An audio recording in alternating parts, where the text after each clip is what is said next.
Dark brown. Beautiful, beautiful dark brown. And one glued on window just to check it's all alright. Don't worry about the gap at the bottom, we can sort that out later. Yeah, it's looking alright, isn't it? For a kind of base coat, undercoat, whatever you want to call it. Tidy it up. The red tiles are looking a bit vivid again. I must be doing something.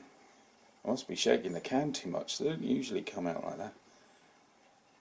To the point where if it really goes horrible and some brushwork doesn't sort it out, I may end up with grey slate tiles. In fact, I'm very slightly leaning that way anyway. Who knows? We'll see. I've just taken the building out to see it in daylight, and I forgot I hadn't actually glued any of this on. So we end up with a surreal environment. Let's see if we can zoom in. Of course not. Anyway, surreal. It reminds me, or I say remind me, you know, you just have like some kind of flashback thing to when I used to study art. It reminded me of the work of De Chirico, the fantastic surrealist artist, one of my favourites. One of my favourite artists, and probably the greatest surrealist, in my humble opinion. Anyway, his strange Mediterranean townscapes. Marvellous stuff. Right, let's get these on and have a look at the thing outside. And there, oh, and there, in focus, at last. Just what I had in mind. That's alright. Of course we've got to do some highlighting. I'll let the spraying do most of the low lighting, but there'll probably be a little bit to be done. That is just how I wanted it. Lovely. Now I think this end is probably the best of all, because it has a very natural quality. I love that fading there, marvellous. And right up against it, the most bleak blank section. But unfortunately this is probably, I don't know, we could make it the right end. Yeah, we'll see, we'll see. So anyway, coming along nicely. No, we won't make this the best end because it's too aged and too industrial looking. We need it to look hotel-like and at least some level of maintenance going on. So this will be the end that we see least often, but I'm not going to change it that much because I like it too much, if you see what I mean. Anyway, onwards. Here we are, just to get a notional view of things.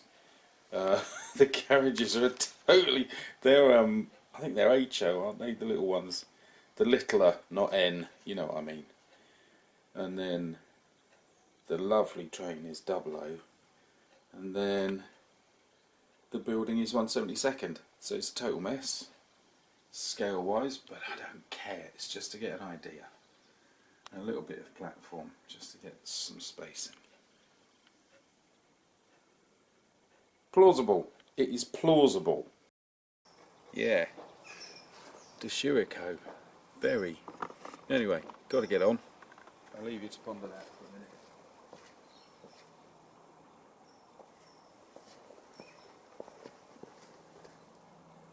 They're good, aren't they? It's funny you should mention De Chirico. I'm just looking at a book of his work now. What a coincidence. Well, hi there. He's my favourite surrealist, and one of my favourite painters of all time, because he produces these sort of landscapes that are weirdly urban at the same time. And I just fall into them. But there's always, in true surrealist fashion, something odd here or there. And There we are. The shadow of a steam train producing steam. Like words that are often used are things like surrealism, obviously. Enigma, enigmatic, yes, without a doubt. And there's a few others that are bandied around. Interesting are backwater, irrelevant, silly. That's good. That's good news because it means he's not in the hands of super trendy, self-appointed art theorist types, and it means you and I, we can sit there and just enjoy them for what they are, which are fascinating creatures.